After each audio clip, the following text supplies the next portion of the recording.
Commander John Carter stood at the window of the space station and looked at the stars. His home planet, Earth, was a blue ball in the distance. John had served in the Earth Defense Fleet for 15 years. He was tall and strong with short brown hair and serious eyes.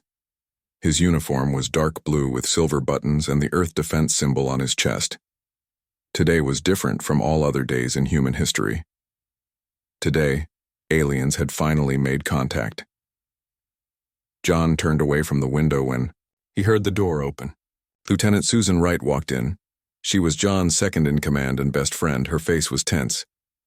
"They're ready for us, Commander," she said. Her voice was quiet but clear. John nodded. "How many species are in this council?" "Our scientists count at least 7 different aliens in the transmission, maybe more." John took a deep breath. Humanity had wondered about aliens for centuries.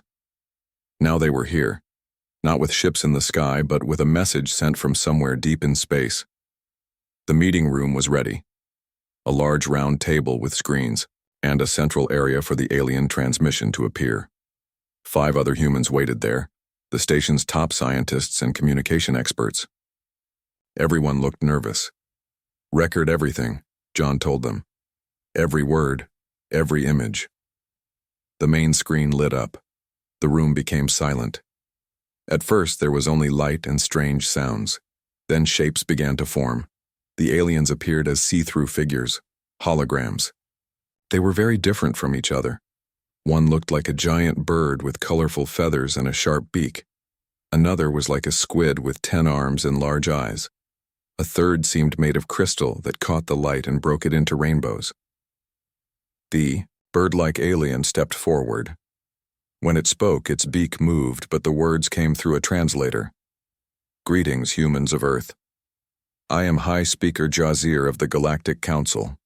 We represent 500 species across this arm of the galaxy." John stepped forward. "I am Commander John Carter of the Earth Defense Fleet. We welcome your contact."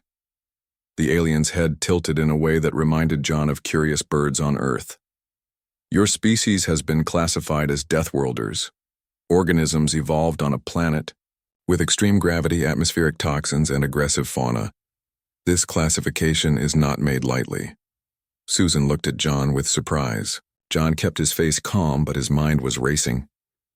Deathworlders. Earth was normal to humans. Was it really so dangerous compared to other planets? The alien continued. "Your gravity is 3 times stronger than most life-bearing worlds. Your oxygen levels would poison many species. Your world has creatures that hunt and kill each other as part of your natural system. Even your plants compete for resources. And yet, you have not only survived, but built civilizations and begun to explore space." Another alien moved forward. This one looked like a tall insect with 4 arms and compound eyes.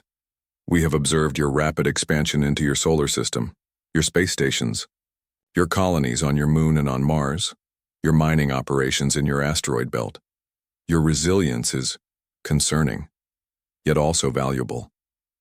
John didn't like how the alien said, "concerning." He stood straighter. "Earth is our home. We adapt to survive." "Indeed," said Jazir. "That is precisely why we have contacted you now, before you develop faster-than-light travel on your own. The Galactic Council wishes to offer humanity membership." The humans in the room looked at each other. This was huge news. Access to alien knowledge and technology could change everything for Earth, but John felt uneasy. "What kind of membership?" "Restricted membership," said Jazir. "You would receive advanced technology, including faster-than-light travel capabilities. You would gain access to established trade routes between worlds. Your planet would receive protection under Council laws." "And what would Earth give in return?" John asked. The crystal alien spoke now. Its voice was like music with words. "Your biological advantages make you suited for special service. Many Council species evolved on peaceful worlds with low gravity and no predators. We lack your physical strength and instinct for survival in dangerous situations." John began to understand. "You want soldiers." "Peacekeepers," corrected Jazir. Your people would serve on frontier worlds and in regions with conflict. Your natural abilities would be respected and put to proper use. The room grew quiet. The BIS, aliens, were offering technology and protection, but they wanted to use humans as their strong arms, their fighters. They feared what humans could become, so they wanted to control them by making them useful. Your ships would go where council ships cannot safely go, added the insect alien. Your people can survive conditions that would kill other species. This is not exploitation, Commander. It is logical cooperation based on natural strengths. John looked at Susan. Her face showed the same thoughts he was having. The aliens didn't want partners. They wanted tools. You have 7 planetary rotations. To consider our proposal, said Jazir. We have sent technical data as proof of our good faith. Study it. Understand the benefits we offer. We await your response, Commander Carter. The alien images flickered and disappeared. The humans were alone again. They're afraid of us, Susan said quietly. Did you notice? They called our normal abilities concerning. John nodded. They don't want allies. They want attack dogs. They'll give us technology but keep us under their control. One of the scientists spoke up. Commander, the data they sent, it's amazing. Faster than light travel alone would change everything for humanity. At what cost? John asked. Fighting their wars while they stay safe? The communications officer raised her hand. Sir, the President is calling. She wants a full report immediately. John looked out the window at distant Earth again. In 1 week, humanity would have to answer. Accept a place as the galaxy's warriors, or face an uncertain future alone. Neither choice seemed right. Tell Earth we're coming home, John said. The whole planet needs to hear about this, and we need to find a better answer than the 2 choices they've given us. As the space station began preparations to return to Earth, John couldn't help feeling that the aliens had revealed something important, not just about themselves, but about humanity's place in the galaxy. They feared humans, and fear was not the right foundation for peace. The big meeting room in Geneva was filled with people from every country on Earth. Leaders, scientists, and military experts all gathered to talk about the alien message. The room had a large round table in the middle. Screens on the walls showed data and images from the alien transmission. President Elaine Powell sat at the head of the table. She was a tall woman with gray hair and a serious face. She had led the United Earth government for 3 years. Now she faced the biggest decision of her life, maybe the biggest decision in human history. Commander Carter, she said, please share your impressions of the Galactic Council representatives. John Carter stood up. He had returned to Earth just 2 days ago. He hadn't slept much since then. Madam President, the aliens are very different from us, not just in how they look, but in how they think. They come from worlds with less gravity and fewer dangers than Earth. They see us as strong but dangerous. Like wild animals they want to tame and use. The room was quiet. On the screens, images of the alien representatives played. They offered us technology, President Powell said. Let's hear about that first. Dr. Peter Jackson stood up. He was the head of the team studying the alien data. His eyes were red from lack of sleep. The technology they shared is real and advanced, he said. The faster-than-light drive would let us reach nearby stars in days instead of years. Their medical technology could cure many diseases. Their energy systems are clean and powerful. People around the table nodded and looked impressed. But, Dr. Jackson continued, they only shared certain things. Nothing that could be used as a weapon against them, and nothing that would let us develop technology on our own. We would depend on them. Susan Wright, who had been at the first meeting with the aliens, spoke next. It's like giving a child a toy car, but not teaching them how engines work. President Powell folded her hands. And what about this service they want from us? Dr. Alexandra Murray stood up. She was Earth's expert on alien biology, even though she had never seen a real alien until now. She had short red hair and spoke with her hands. The council species evolved on worlds with little danger, she said. Their bodies are not built for fight or flight like ours. Most can't handle high gravity or extreme temperatures. They're not stupid. They're actually very smart, but they're physically weak compared to humans. She showed pictures comparing human muscles and bones to the aliens. Humans were built stronger, denser, more durable. They want us as soldiers because we're naturally tough, she continued. We can survive in places that would kill them. Our instincts let us react quickly to danger. To them, we're the perfect warriors. An old general at the table spoke up. So they fear us, but they want to use us, like keeping a dangerous dog on a leash. John Carter nodded. That's exactly right. They'll give us just enough technology to be useful to them, but not enough to be independent. President Powell looked troubled. If we say no, what happens? Do they have weapons? Could they attack Earth? They didn't threaten us, John said, but they have technology far beyond ours. If they wanted to harm us, they could. Or they could just ignore us, Susan added. Leave us alone until we develop space travel on our own, which might take us another 100 years or more. The meeting continued for hours. Some people wanted to accept the aliens' offer. Earth would get new technology and a place in the galactic community. Others wanted to refuse. Humans should not become soldiers for aliens who feared them. As the sun set outside, President Powell called for a break. She asked John Carter to join her in a smaller room. Susan Wright came too. Commander, the president said when they were alone, what do you think we should do? John looked out the window at the city lights. The council isn't offering us real membership in their community. They're offering us a job as their muscle. That's not equality.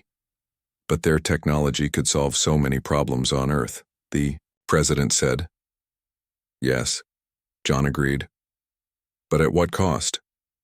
Once we accept their terms, it will be hard to change our position later. Susan spoke up. There's something else, Madam President. The way they approached us, sending a message, displaying their technology, setting the terms. It's all about control. They're not treating us as equals from the start. President Powell walked to a small table and poured water from a pitcher. So you think we should say no? Not exactly, John said. I think we should offer different terms. If they need our strength, let's use that as our advantage in negotiation. The president looked interested. What kind of terms? Full membership, not restricted, John said. Equal rights in their council. We offer them our help, but as partners, not as servants. They might refuse, the president warned. They might, Susan agreed. But their first offer shows they need something from us. That gives us some power in this situation. President Powell thought for a long moment. It's risky. They could walk away. Or worse. Everything about meeting aliens is risky, John said. But becoming their servants is the biggest risk of all. It would change what it means to be human. The president nodded slowly. We'll need to convince the other world leaders and prepare for any response from the council. When they returned to the main meeting room, the debate continued. Scientists argued about technology. Military leaders worried about defense. Politicians talked about the future of Earth. In the end, after 2 more days of meetings, the United Earth government made its decision. They would not accept the Galactic Council's offer as it stood. Instead, they would propose new terms that respected humanity's strength without making humans into tools for alien use. John Carter was chosen to deliver Earth's response, along with Ambassador Nicole Richards, an experienced diplomat, with a calm voice and sharp mind. As they prepared for the Council's return, John wondered how the aliens would react. Would they negotiate? Would they threaten? Would they simply leave? Whatever happened next would shape humanity's future among the stars. And John was determined that humans would walk into that future standing tall, not kneeling in service. 1 week had passed since the Galactic Council made their offer to Earth. The space station where the first meeting took place was now prepared for the second contact. Commander John Carter and Ambassador Nicole Richards waited in the main meeting. Nicole was new to space. She had been Earth's top diplomat for many years, but always dealing with other humans. She was a short woman with dark skin and confident eyes. Her gray suit was simple but elegant. Do you think they'll be angry? She asked John.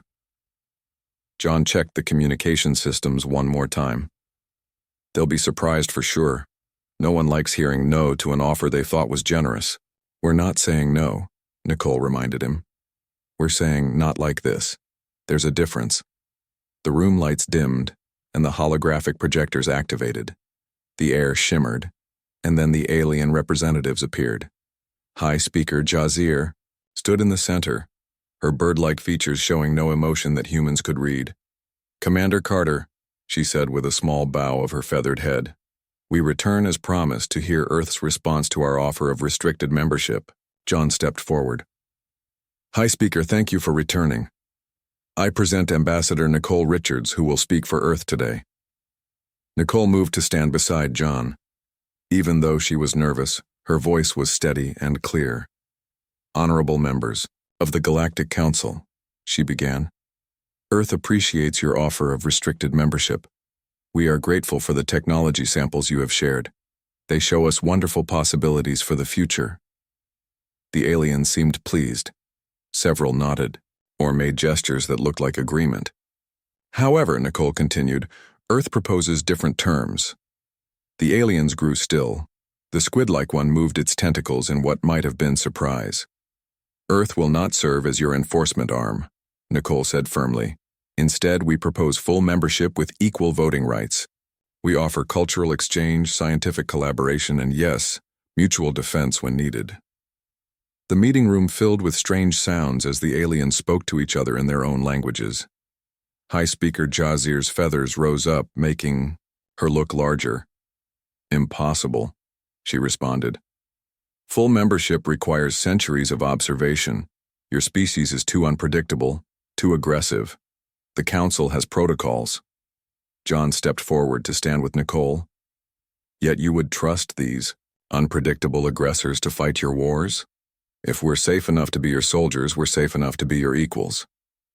The crystal alien moved forward, light playing through its transparent body.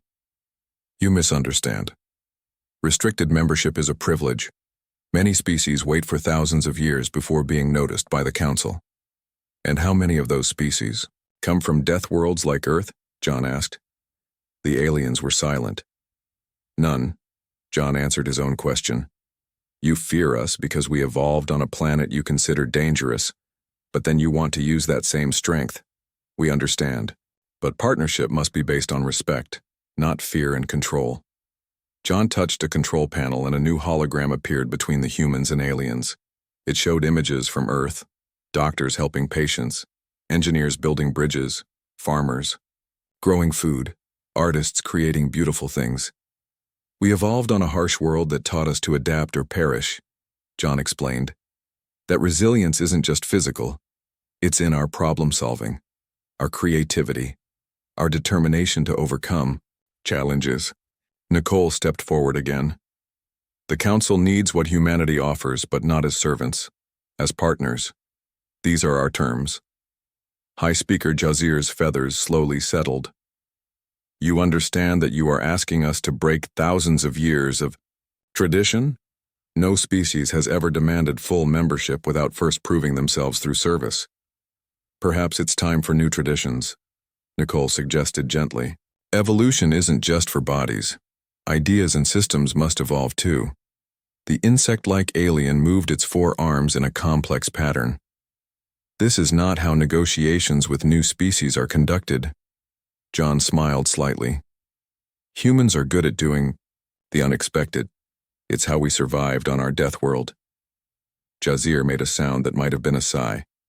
We must withdraw to discuss this unusual response. The Council was not prepared for rejection. Not rejection, Nicole corrected politely. A counteroffer, one that could benefit all of us more than your original proposal. The aliens conferred again in their own languages. Finally, Jazir spoke. We will return to the full Council with your response. This requires discussion among all 500 member species, not just the representatives present here. How long will that take? John asked. Time passes differently for some Council species, Jazir explained. Some live for thousands of your years, some experience time more slowly.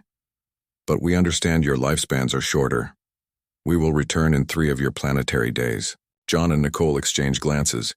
They had expected weeks or months of waiting. "We appreciate your quick response," Nicole said. The alien images flickered.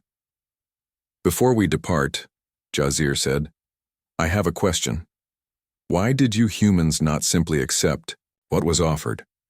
Most species are grateful for any recognition from the Council." John thought for a moment before answering. "Because humans don't just survive. We want to live with dignity, and true dignity comes from equality, not serving others out of fear or need." Jazir's head tilted. "Interesting. Perhaps there is more to learn about Deathworlders than our studies have shown." With that, the aliens disappeared, leaving John and Nicole alone in the suddenly quiet room. "That went better than I expected," Nicole said, relaxing her shoulders for the first time since the meeting began. John wasn't so sure. "They're surprised, not convinced. The real test will come when they return." Nicole nodded.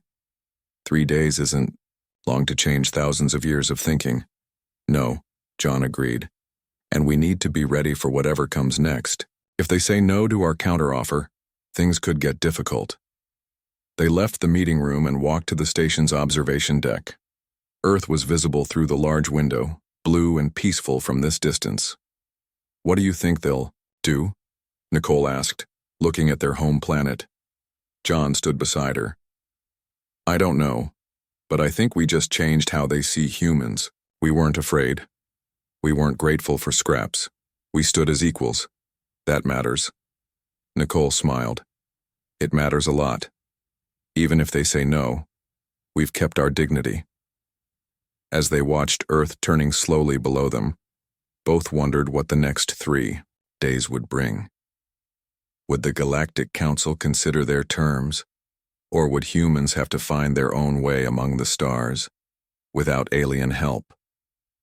Whatever happened, Earth had made its position clear. Humans would not be the galaxy's soldiers. They would be partners, or they would find their own path forward. The morning of the 3rd day arrived, but the Galactic Council did not. John Carter paced the space station's control room, checking the long-range sensors again and again. "No sign of them?" Susan Wright asked as she entered the room. John shook his head. "Nothing, they said 3 days. Maybe time works differently for them," Susan suggested. Just as she finished speaking, one of the sensor operators called out, "Commander, multiple objects entering the solar system near Jupiter." John rushed to the screen. "Alien ships?" "Yes, sir. At least 5 large vessels and several smaller ones." John's stomach tightened. This wasn't a communication team. This was a fleet. "Alert, Earth Defense Command," he ordered, "and get me President Powell." Within hours, the situation became clear. The Galactic Council had not sent diplomats. They had sent warships. The alien vessels took positions near Jupiter, far enough to not seem like an immediate threat, but close enough to show their power. Emergency meetings happened in every major city on Earth. In the underground command center beneath the Rocky Mountains, John Carter met with the top military and government leaders. General Maria Garcia, head of Earth's Combined Defense Forces, showed the latest images of the alien ships. "They're establishing a base on one of Jupiter's moons," she explained. Her face was serious, her gray hair cut short. "Not a full invasion force, but definitely a military presence in our solar system." President Powell looked tired. She had been awake for 2 days straight. "Are they preparing to attack?" "We don't think so," John said. "This looks more like a pressure tactic. They want to scare us into accepting their original offer." "It's working," said one of the government ministers. "People are frightened. Some are saying we should accept any terms to avoid a war we can't win." John stepped forward. "Madam President, I don't think they want war. If they did, they would have attacked already. They're trying to intimidate us." President Powell nodded slowly. "I agree. And now we implement Phase 2. The room grew quiet.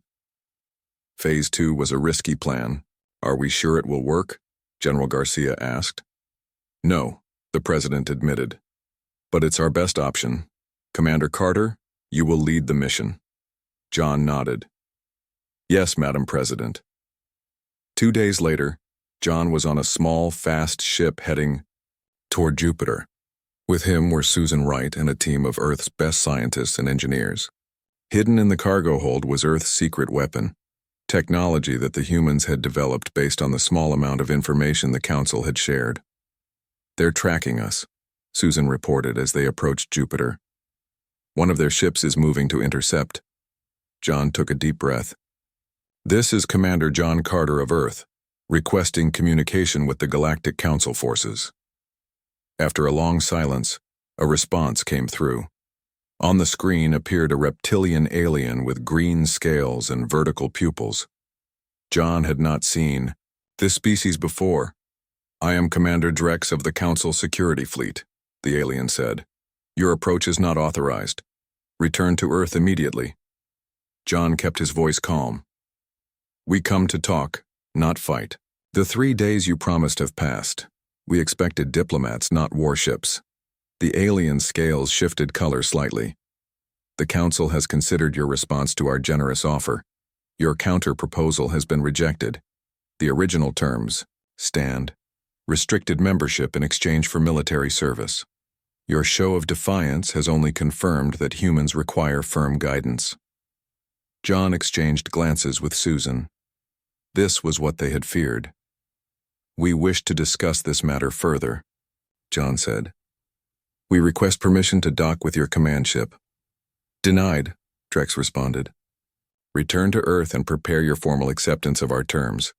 You have 2 Earth days to comply." The screen went dark. "They're not interested in negotiation," Susan said quietly. "No," John agreed. "So we move to the next part of the plan. Is the device ready?" Susan nodded. "The science team says it will work based on what we know of their technology, but we've never tested it against actual alien systems." John looked out at the massive alien ships in the distance. "Well, we're about to find out."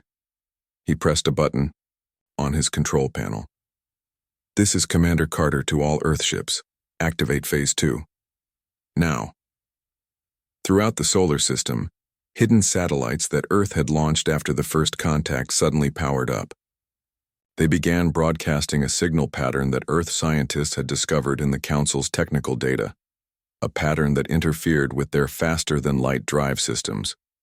On the screens, John watched as lights flickered on the alien ships. Their engines dimmed and communication chatter increased. "It's working," Susan said with surprise in her voice. "They're losing power to their main drives." John nodded. "They can still maneuver with normal engines, but they can't leave the solar system or travel quickly within it. They're stuck here just like we are." He opened the communication channel again. "Commander Drex, perhaps now you'll be willing to talk." The reptilian alien appeared on screen again, clearly agitated. "What have you done? This is an act of aggression." "No," John corrected. "It's an invitation to honest discussion. Your ships are not damaged.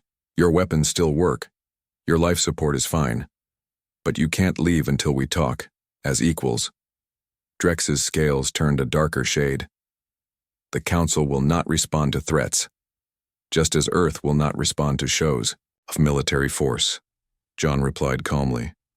"We've created a situation where we must talk to each other. Nothing more." After a tense silence, Drex spoke again. "I will allow your ship to dock, but only you and one other may board." "Agreed," John said.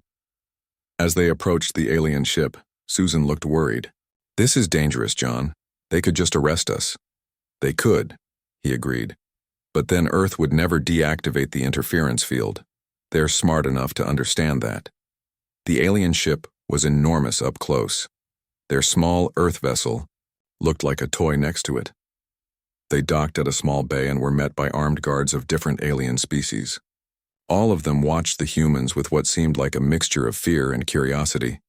Commander Drex waited for them in a large room that must have been their meeting area. Other alien officers stood around the edges of the room. "You have courage, human," Drex said when John and Susan entered. "Or perhaps it is just the famous Deathworlder recklessness." John stepped forward. "We don't want conflict, but we won't accept subjugation either. Your leaders need to understand that humans negotiate as equals or not at all." Drex's tail moved slowly from side to side. So you claim. Yet here you are, forcing us to listen with your technology trick. Sometimes, Susan said, speaking for the first time, you need to get someone's attention before you can have a real conversation.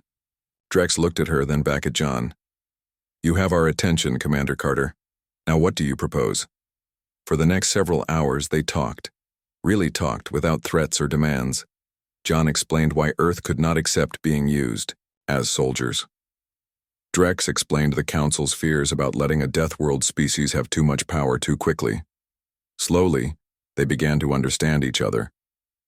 Not agree, but understand. I will convey your position to the full Council, Drex finally said. But I make no promises. 500 species do not change their thinking quickly. John nodded. That's all we ask. A fair hearing. As they left the alien ship, Susan smiled slightly. You know what? I think they're starting to respect us. John looked back at the massive vessel. Fear and respect are different things, but it's a start. 2 weeks had passed since the confrontation near Jupiter. Earth had deactivated the interference field that trapped the alien ships, showing good faith. In return, the Council fleet had pulled back to the edge of the solar system, still present, but less threatening. Now, against all expectations, John Carter and Nicole Richards stood in the actual Galactic Council chamber, billions of miles from Earth. They had traveled on a Council ship, experiencing faster-than-light travel for the first time. The journey that should have taken years had taken only days. The Council chamber was enormous. It floated in space, not orbiting any planet, but existing at a central point between many star systems. The room they stood in now had seats for hundreds of different alien species. Most of those seats were filled. The room hummed with strange languages and translation devices. I never thought they would actually invite us here, Nicole whispered to John. Commander Drex must have convinced them. We were worth talking to, John replied. High Speaker Jazir entered the chamber from a side door. Her colorful feathers caught the light as she moved to the center platform. The room grew quiet. Representatives of Earth, she began, her voice carried by the translation system. Your presence here is unprecedented. No species has ever addressed the full Council without first accepting membership under our established rules. John and Nicole stepped forward together.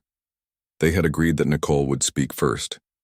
Honorable Council members, she said, her voice clear and confident. We thank you for this opportunity. Earth values the chance to build understanding between our world and the many worlds you represent. The aliens watched and listened. Some looked curious, others suspicious. Many seemed to be studying the humans closely, perhaps never having seen a Deathworlder before. Your initial approach to Earth revealed something important, Nicole continued. You classify worlds based on their physical characteristics and then assign social and political value accordingly. This system may have worked for thousands of years, but it has a fundamental flaw. Murmurs spread through the chamber. Jazir's feathers rose slightly. Please explain this flaw, Ambassador Richards, she requested, her tone neutral. Nicole nodded. It assumes that the conditions of a species' homeworld determine their worth and role in the galaxy. Earth is called a death world because it has stronger gravity, predators, and weather that you consider extreme. So humans are classified as strong but dangerous, useful only as soldiers. John stepped forward. But we are more than our physical strength, just as your species are more than the peaceful conditions of your worlds. He activated a small device they had brought. A hologram appeared showing scenes from Earth. Children playing, scientists working, artists creating beautiful things, buildings and bridges being constructed, people from different countries working together to solve problems. We have evolved on a planet that taught us to adapt, John said. But adaptation isn't just physical. It's about creativity, cooperation, problem-solving. The same instincts that help us survive danger also help us build, create, and discover. The council chamber was completely silent now. Nicole spoke again. We understand your caution. A new species that evolved under different conditions might seem unpredictable. but judging us only by our planet's characteristics misses who we truly are. From the audience, a voice called out. It was Commander Drex, the reptilian alien who had met with John near Jupiter. I have observed these humans directly, Drex said. They disabled our ships, yes, but they could have attacked and did not. They forced us to listen but then spoke with respect. They are more complex than our classification suggests. High Speaker Jazir nodded slowly. Your point is noted, Commander. She turned back to the humans. What exactly are you proposing, Earth representatives? John and Nicole exchanged glances. This was the moment they had prepared for. We propose a new category of membership. Nicole answered. Not restricted, not a servant role. Instead, a probationary full membership. Earth would have limited voting rights that would expand over time as we prove ourselves. And what would Earth offer the Council during this probationary period? Jazir asked. Cultural and scientific exchange, John said. Humans would share our unique perspectives and problem-solving approaches. Yes, we could help with security if needed, but as allies, not as soldiers for hire. The council chamber filled with discussion as the alien representatives talked among themselves. John could see some nodding, others making gestures that looked like disagreement. After several minutes, Jazir raised her wings for silence. Your proposal challenges thousands of years of council tradition, she said. Change does not come easily to a body as old as ours. John's heart sank. They had come so far only to be rejected. But then Jazir continued. Yet perhaps that is precisely why we need new voices like yours. The council has voted, and by a narrow margin we accept your proposal for a probationary membership. Nicole almost gasped, but kept her diplomatic composure. Thank you, High Speaker. Earth is grateful. Do not thank me yet, Jazir said, a hint of what might have been humor in her voice. The path ahead will not be easy. Many council members still fear what humans might become. You will need to prove that Deathworlders can be more than their classification suggests. John nodded. We understand, and we welcome the challenge. As the formal meeting ended, many alien representatives came forward to meet the humans. Some were clearly curious, others still wary. A few seemed genuinely excited about the new arrangement. Later, as John and Nicole prepared to return to their quarters on the station, High Speaker Jazir approached them privately. Your rejection of our initial offer may have changed more than you know, she said quietly. For centuries, some of us have questioned the Council's rigid hierarchies, but tradition is a powerful force. On Earth, we have a saying, John replied. Traditions are just peer pressure from the past. The best ones evolve. Jazir made a sound that might have been laughter. An interesting perspective. Perhaps that is why Deathworlders make everyone so uncomfortable. You see things differently. Is that such a bad thing? Nicole asked. Not bad, Jazir answered. Just challenging. The galaxy has been stable for thousands of years. Change brings uncertainty. And growth, John added. The alien nodded. Indeed. I believe that is why your proposal was accepted. Some of us recognize that stability without growth becomes stagnation eventually. 3 days later, John and Nicole returned to Earth on a much faster council ship, carrying the signed agreement. Earth would not be the galaxy's soldiers. Instead, they would be partners and eventually full equals in the galactic community. As their ship approached Earth, John looked at the blue planet with new eyes. From space, it didn't look dangerous or deadly. It looked like home. Do you think it will work? Nicole asked, looking at the same view. Us joining their council, changing how they see Deathworlders? John smiled. I think it already has. The day we rejected their offer was the day they started seeing us as more than just strong backs and fighting instincts. The day a Deathworlder rejected the Galactic Council's offer, Nicole said thoughtfully, and the day the council started to change, John added. As Earth grew larger in their view screen, both humans felt the weight of what they had achieved. This was just the beginning of humanity's journey among the stars. There would be challenges ahead, misunderstandings and tensions. But for the first time, humans would face those challenges as equals, not servants, and that made all the difference.